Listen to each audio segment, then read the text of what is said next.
Smile. Friday. Happy Friday, everybody. Man, you look so dapper on a Friday. I thought it was casual day. What is this? Is this upside down under principles that you dress up for a Friday?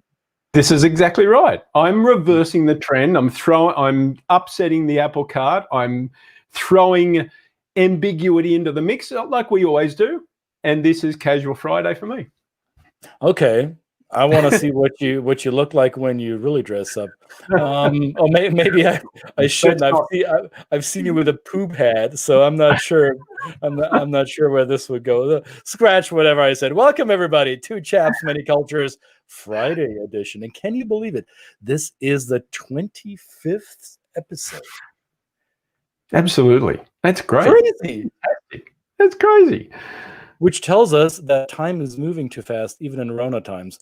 And talking about moving, there's a lot of moving parts to this show. You've seen the graphics that this gentleman over there is so gracious in producing.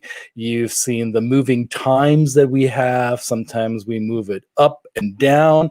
And sometimes, I mean, I'm cracking myself up over my corny play on words because moving means also in our world, when Brett and I reach our clients, they are about to move or have been moved. And many of our clients are expatriates or transferees. What other phrases are we using, Brett? Global employees. But it's not just the culture. Globally mobile. The globally mobile. I love that. No, yeah. Which has that replaced the upwardly mobile? I don't think. Upwardly globally mobile, maybe. Laterally mobile. In any case, moving people involves moving them and their goods, and there is a whole industry behind it. An industry that Brett and I are really friendly with because we serve the same clients. And well, Brett, why don't you introduce our very moving partner today? Absolutely. But I got to play something first because this has got to be a bit of fun. Oh. It's not working.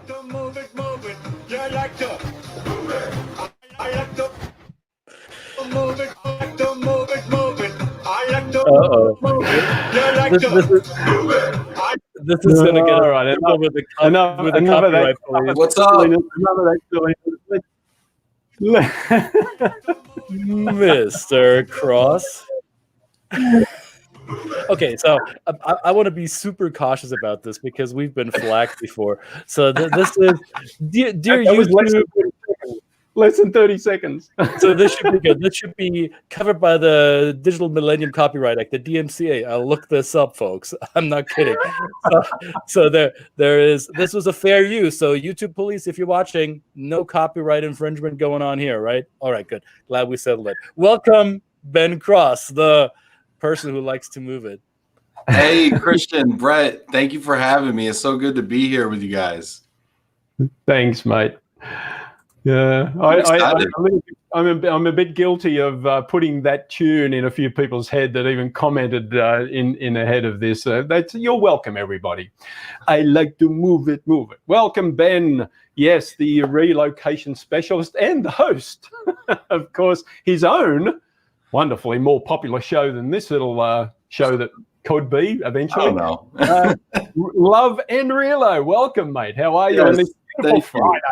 I appreciate it. I'm fantastic. I'm so blessed and honored to be here with you guys. And when I got the call saying, hey, we'd love for you to be on the show. First of all, you said two chaps. I'm like, well, which type?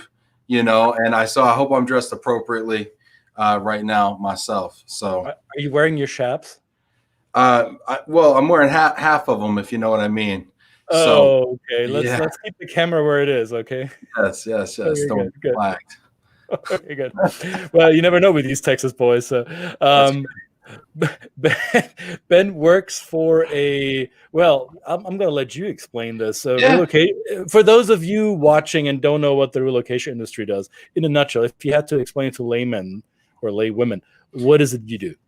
Yeah, so the relocation industry is all about moving the best and brightest people where they need to be to do the jobs they need to do, right? And so, if you think about talent being the lifeblood of organizations, it's got to move just like a circulatory system, right? And it's got to go to the parts, the organs, the parts of the body where it's most needed. So if you have multinational companies and they decide that they want to go into a new line, bring an existing line to China or Germany or Brazil or whatever, and they need a plant manager or they need new R&D talent or whatever, they relocate those people to that part of the world to support that activity and to grow the business.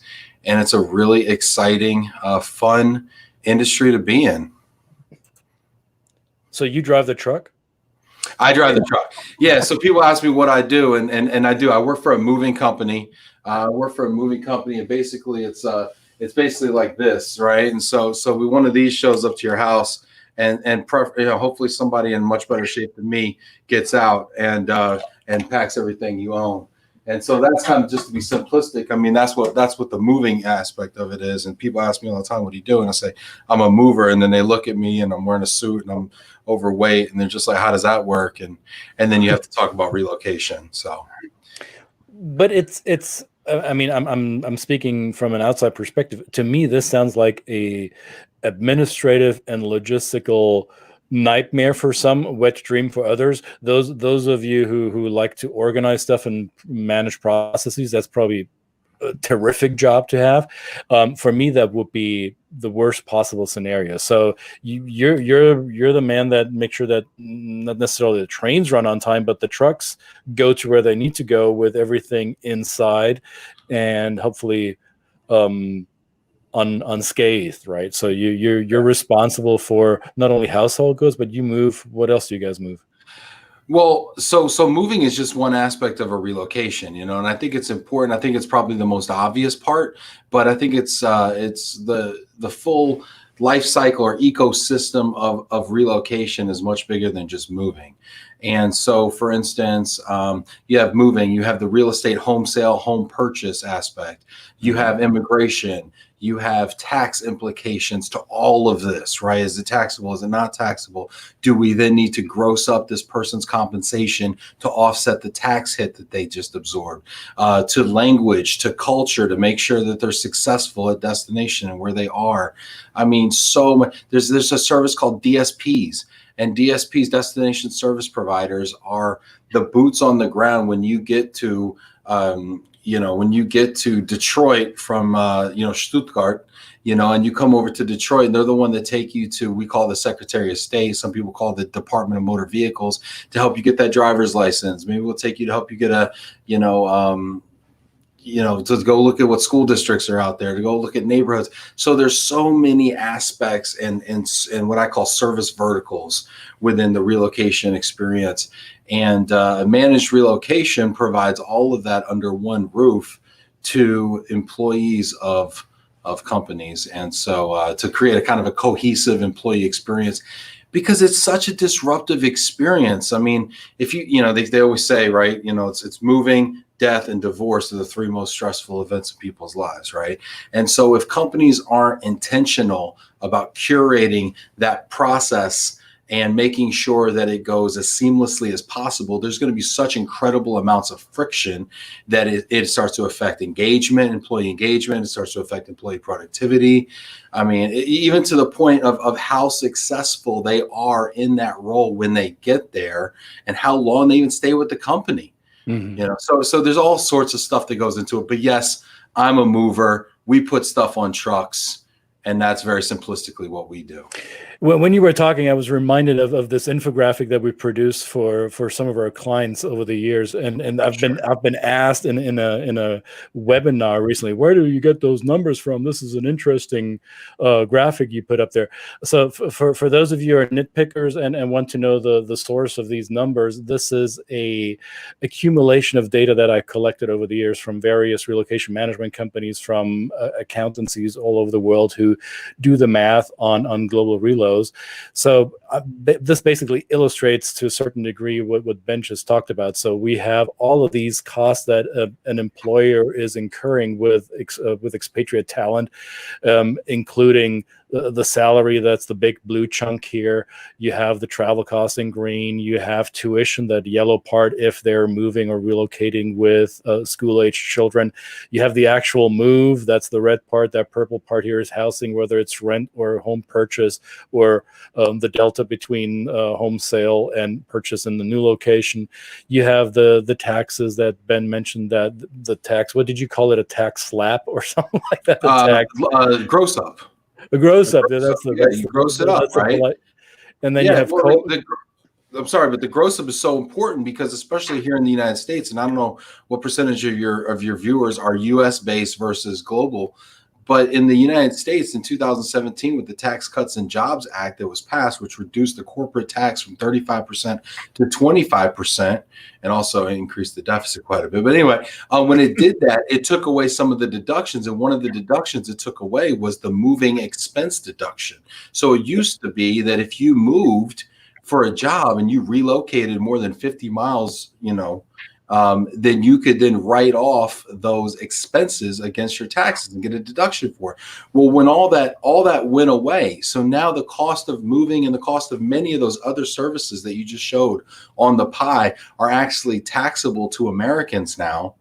And so now companies have to look at what that now, and now it's reported as income to individuals, which means now they're paying taxes of, let's say, just 35% or whatever. So if a relocation costs them $10,000, $20,000, $30,000, and they're paying a third in taxes, all of a sudden now that $20,000 relocation becomes $26,000. Then they have to basically give them another $6,000 to offset the tax. Anyway, that's my spiel on that.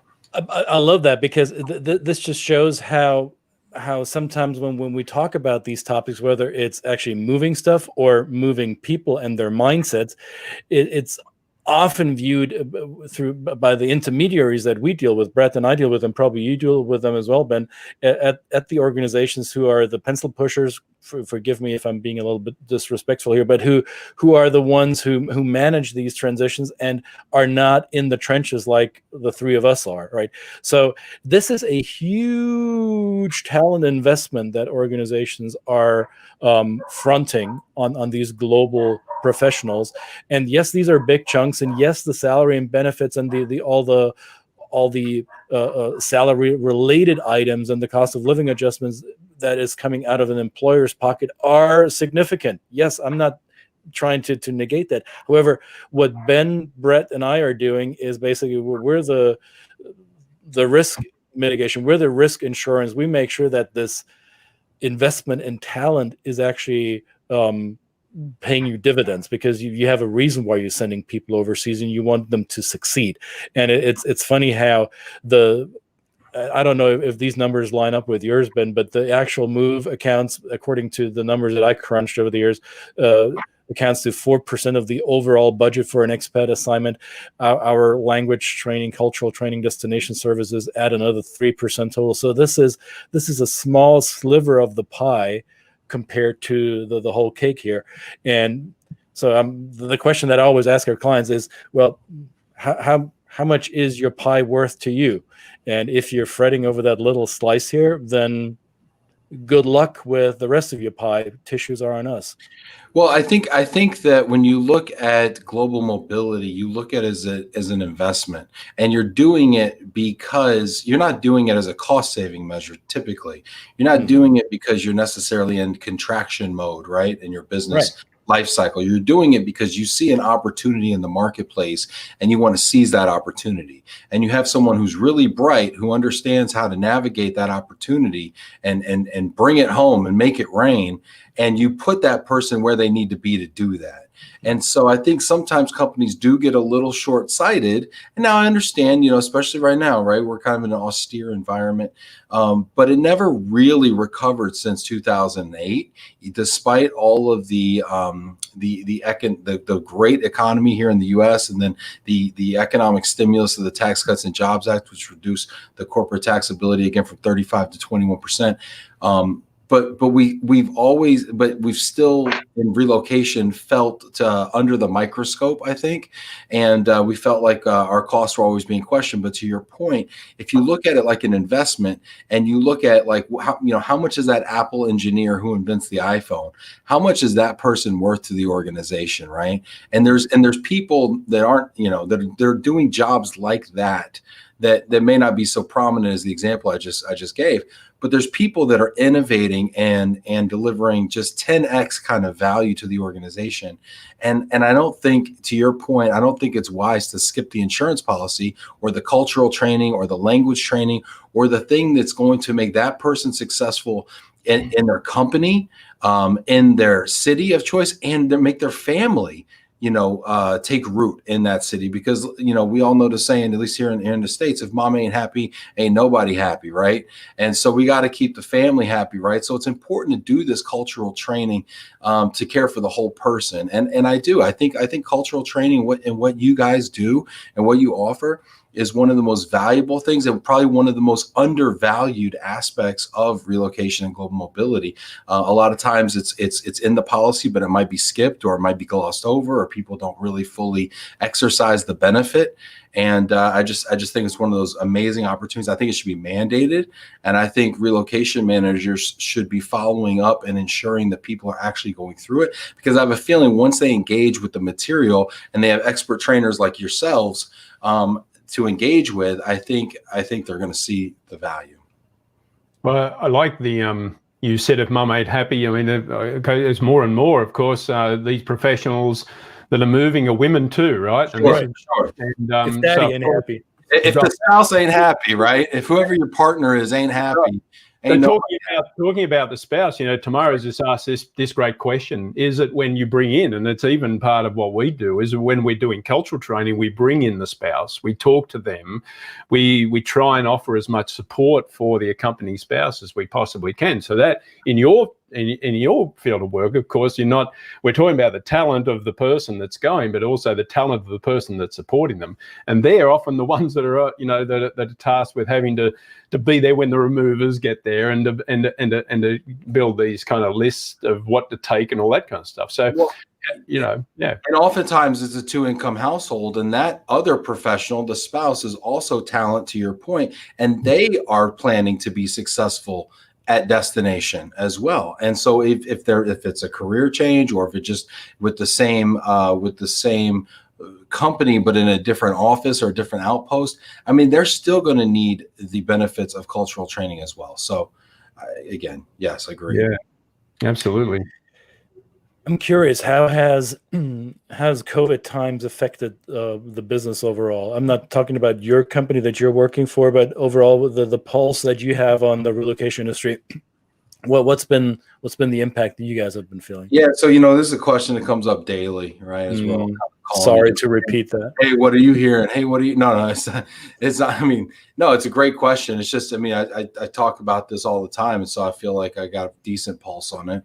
And again, it really depends on what sector you're in. Are you a manufacturer? Are you in manufacturing? Are you in retail? Are you in hospitality and restaurant industry? Or are you in pharma? Right. I mean, so there's very different takes on how COVID has impacted relocation volumes by sector. However, if you're looking just like at a composite, what we're seeing is probably about a 40% decrease right now in relocation volumes for the year. And that includes the pre-COVID months of January and February. What we're also seeing is initiations have started to pick up again in August, which is typically the month where they start to tail off here in the United States, as people have kind of already made their plans and decided what they're going to do and are already on the way. Things are just starting to get initiated, which I think indicates a longer tail. And so we might be having steady volumes into September, whereas late August and Labor Day, depending on what part of the United States you're in, late August and Labor Day were kind of the cutoffs where you needed to be where you were going to be because your kids had to start school and things like that. I think that part of that also, which has eased that hard stop to the peak season, as we call it, has been the fact that so many kids are going to be schooling virtually in the fall. As the days and weeks pass by, we're starting to come to grips with the fact that it's going to be a lot of virtual and alternative schooling going on. And so I think there's less of a rush to get in place.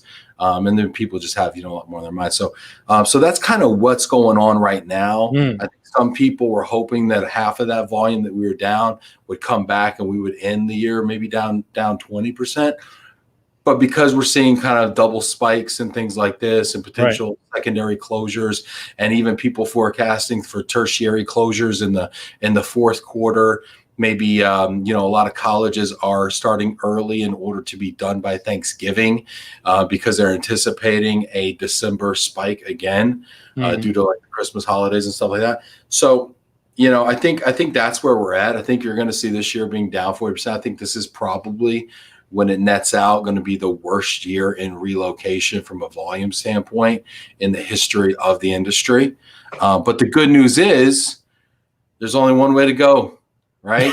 Yes, I'm loving your outlook, Ben, because thank you for this concise analysis, because to be honest, I haven't heard it as concisely put like you just did. So high five over the screen.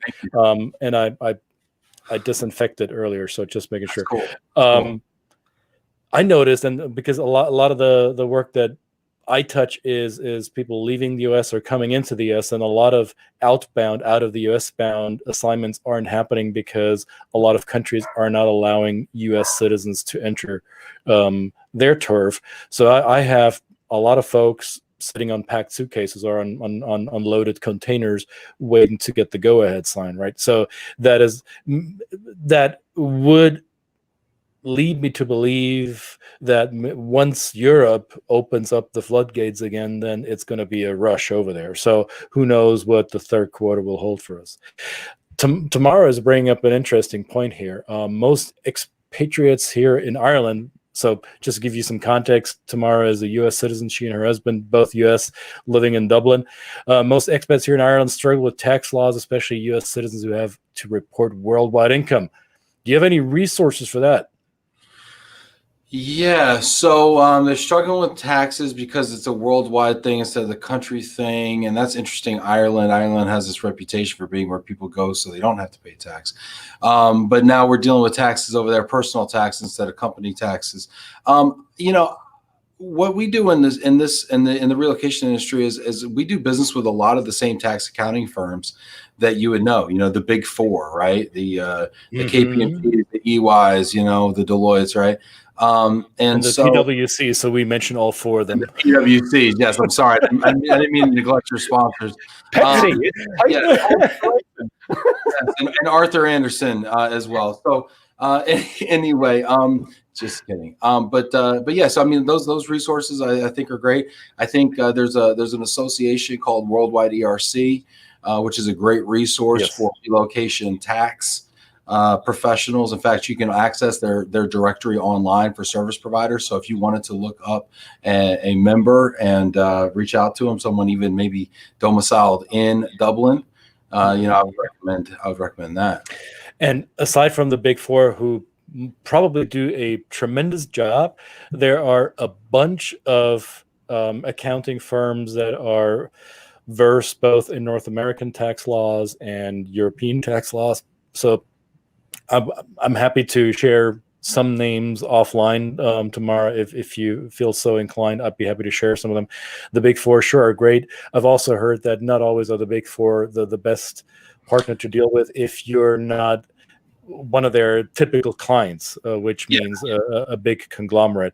So if you need more hands-on, maybe a smaller accounting firm would help you better. So there's multiple avenues to go down. Great point. Well, I want to know, because I know a little bit about your story, Ben. So when we talk about relocation, it's easy for us culture people to think of international, global relo, but I also know that you do a lot of domestic stuff, and that you yourself have been moved yourself across the country several times. So tell the people tell those who are watching who may not be too familiar with the United States what it's like to be an American going from one place in the country to another place in the same country and it not being the same. Yeah, that's a great point. I mean, at the first time I really the first time I really saw this or realized this was when I was probably 6 years old, and my mom moved me from Dallas, Texas, to New York, to White Plains, New York, Westchester County, Lower New York, and just as a little kid. I mean, I think I was in kindergarten or first grade or something like that, and just I remember then. I still remember this to this day. I'm like trying to meet kids, and we're standing there, and they're like, "Hey, do you like the Rangers?" And I'm like, "Yeah, I love baseball," And they were talking about hockey, and I mean that is just a little thing, but that type of a disconnect seemed to carry, frankly, throughout my entire life, and I at the same time I never really felt a part of the culture maybe that I was living in, even within the United States, and yet I felt like it gave me this ability to translate to just about anybody I met and find commonality with anybody. And I think that is the gift and the curse of being whether it's an expat or just someone that moves a lot, is that you're never truly at home, but you're never truly a stranger either, And so I went from Texas to New York, and then upstate to college where I met my wife, and then we moved back to Dallas, and then we moved to Tampa, Clearwater, and then we moved back to Dallas for family stuff, and then we moved to North Carolina, and then we moved now to Michigan, where I've been for the last 4 years as of this month.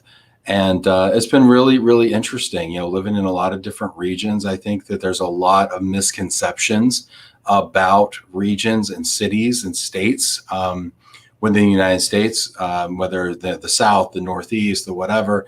And, I think that when you get there, you realize what it is. And I think as long as you love people and you respect people and you listen to them and understand their story and their perspective, I think things tend to generally work out. But that's kind of been my experience. So where do you feel that you belong? Do you feel like you belong in Michigan? Are you a Michigander? Can you point on the mitten where you're from? No, absolutely not. I'm not a Michigander. I do live. Wait, wrong hand. Right. Okay. Yeah. If you get the hand right, then you can point where you are, especially because nobody knows if you're lying. But I'm about right here. I'm just west of Detroit.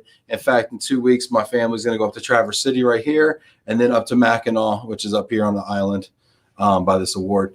And so, no, I don't feel like a Michigander at all. No, okay. The food's terrible. The people are a little odd, and no, I don't quite feel like at home here. But that's okay. It's fine. I think everybody thinks I'm odd, so it's cool. You called it. I love it. So it's terrible. What New York or Texas, or New York or Dallas? I think Texas to me feels more like home because my family lives there. It's the home of the Dallas Cowboys, which is America's team, and I mean, the food's there. I think from an American culture standpoint, I think Texas is severely underrated. I believe it's the best state in the union, and I think Texas is probably home, and I'll probably see myself there one day. And I will not follow you down that path and say it's the best state in the union for food. However, it's pretty dang close. Every time I've been to Texas, the food was awesome, no matter what I tried. What do you think is better? Well, I'm a sucker for Italian food in Italy, so that's comparing apples and oranges. So what I love about Texas is barbecue. I love Houston for its food diversity. Haven't had any better Vietnamese and Cambodian food than I had in Houston. The Mexican or Texan or Tex-Mex food that you can get in Austin or anywhere in Texas is as authentic and awesome as it can be. So yes, I'm gonna follow you halfway down that path, saying yeah, Texas food is pretty dang good. Texas is amazing, and that's why. And the thing is too, it's not just like one city. Like so, I'd say New York is the best city in America, in my opinion. A hot take, and Texas is the best state. And but I went to school upstate New York, and there's not much up there. So You see here, Tamara wants to pick a fight with the Southwest, but it's all right. Clearly need to go to, okay, I'm going to take this fight. California, great. Okay, great food in California. The Mexican food, the Baja Mex, the fresh Mex out there, fantastic. New Mexico has the hatch green chilies, the red sauce. I mean, outstanding. Tomorrow, I'm not, you know what, but Texas just has a deeper bench. That's all I'm saying. And I'm curious, Tamara, if you're still watching, how the bangers and mash treating you that you get every other day. So I'm sorry, but this turning mash with a shamrock. Put a whatever. She gave me the old whatever. Okay, what? Just kidding. It's all good. It's all good. What was it? Whatever or something like that. All right, so Ben, this was awesome. To conclude the week for us here, thanks for taking time on short notice. That just tells you he's truly living the love and Relo. So he gave us some love today. Make sure, everybody, if you haven't done so yet, watch Love and Relo. Ben, where can people watch Love and Relo? So you can go to facebook.com/loveandrelo. You can find Love and Relo spelled out on YouTube. And then if you want to connect with me, Ben Cross on LinkedIn. You can connect with me. I connect with anybody. And once you're connected, you'll get an annoying push notification for the rest of your life telling you that we are live. And we do it every day. It's I think it's the only live daily show for relocation. So we have a lot of fun with it. That's how we got to know you, because I had the pleasure of being a guest on your program. I've seen lots of people on your program that both Brett and I know from our work. So this is where the Relo and the culture work connect, and I'm just happy to conclude the cycle of mutual support and admiration and love, people. It's Friday. No, that's right. It's been so nice being with y'all too, and you know what? The cycle doesn't have to conclude. It can be more of a death spiral. We can just keep doing this kind of stuff. You know, ad nauseum, a flywheel.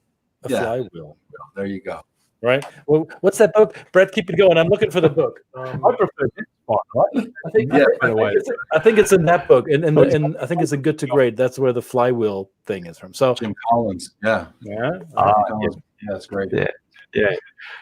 Seth Godin calls it the ratchet. You ratchet. You keep going up and up and up, and hopefully you don't go down. But or as Tamara says, keep going. All right. Well, keep going. We'll keep going in the weekend, and here's somebody who still can't get that ditty out of their head. So we like to move it into the weekend. All right. You want some more? No, I'm not going to do it again. That's it. And I certainly won't try and dance. Oh, I just got to bring this up too. DC is a great eating town, but nothing beats the tacos from my hometown in Southern California. All right, so here's a lot of opinion about food. That's how you get the weekend conversations going. Just pick a side, pick a food side, and start bashing each other.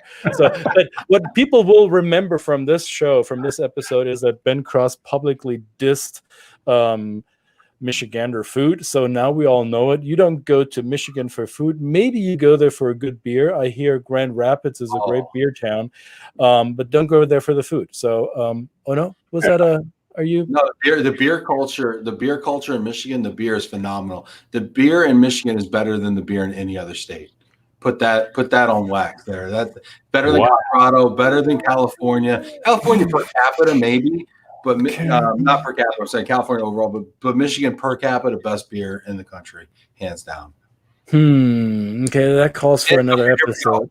M43. Okay, we've got Drippa IPA is just the most amazing thing you ever put in your mouth.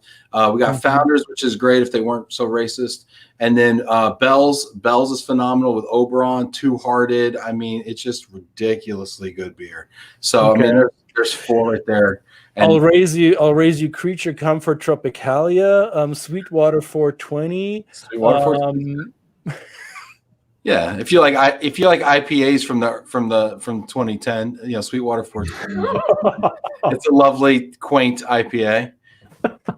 Come on, Brett. Weigh in, because Brett hates IPAs. So I'm not even with you. I'm still got my Polish beer, and I will hold on to it. In absence of the Aussie beer, right? Yeah.